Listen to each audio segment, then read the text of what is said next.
Ladies and gentlemen, I'm proud to introduce not only a great musician, but somebody that gives back. Maya Angelou said once, she said, it's not enough just to walk around with a mitt and catch the ball. Every now and then you got to throw it back. And that's what he has done. He works with kids, he's a great educator, also a great musician. Ladies and gentlemen, give a huge round of applause to Mr. Orrin Evans.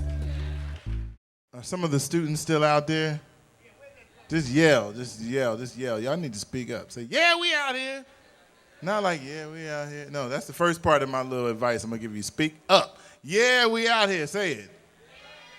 All right.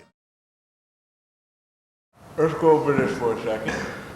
Anybody take a stab at it. We'll create a tempo. Anybody pick a tempo. You want it fast? You want it slow?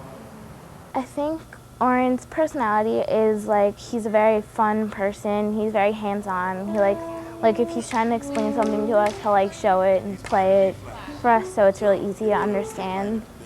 The 9, exactly. No. You're gonna play the 9. My first meeting, I said, let me figure out. I had no idea what I was going to do. Not so much because of the kids, but you had a John Coltrane on one end, and then you had a first-year saxophonist on the other end. Then you had a, Max Roach on one end, and then a first-year drummer. How do you get all of these kids together and make music on the same level? 1, 2, 1, 2, 3, 4.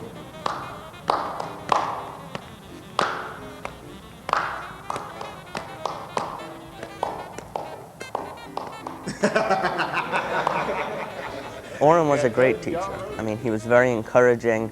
Even if you messed up, he wouldn't tell you what you did wrong, but he would tell you that if you do this, it might sound better.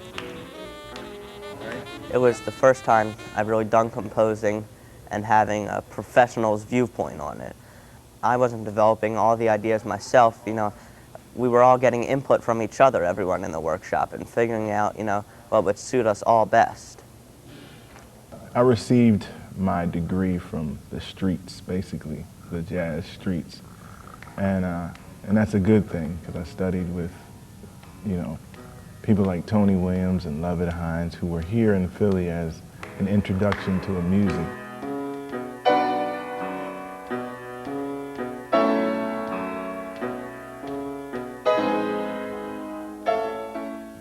The mentor-apprentice relationship in jazz is very important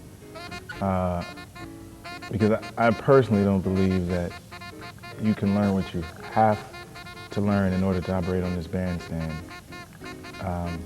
in a school. You can fill what I call your toolbox, with things that you can use here. Our lessons are not always at the piano. They come to the gigs, they hang out, and that's what a mentor is rather than a teacher. Teacher, you have lessons, you sit down, you study.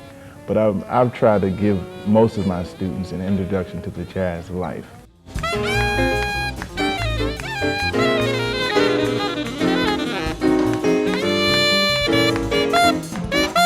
It gives them the chance to say, wow, I can do this. If I can get on the bandstand and play with Orrin Evans or Donald Edwards or Mike Boone, I can do this if I keep practicing. My words of encouragement are, learn not to only improvise on your instrument.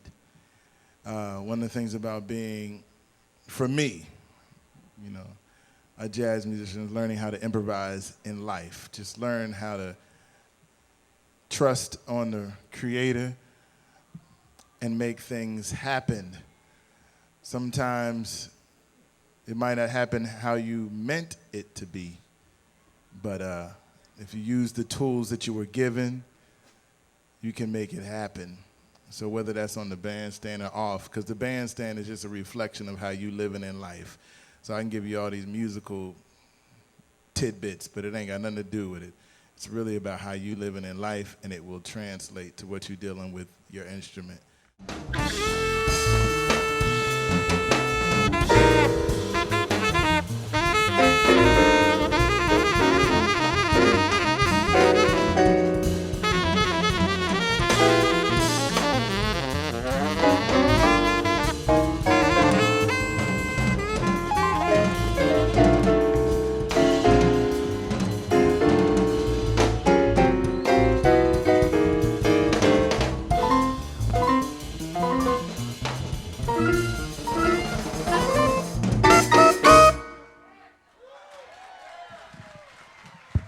Give a hand to all the students who sat in.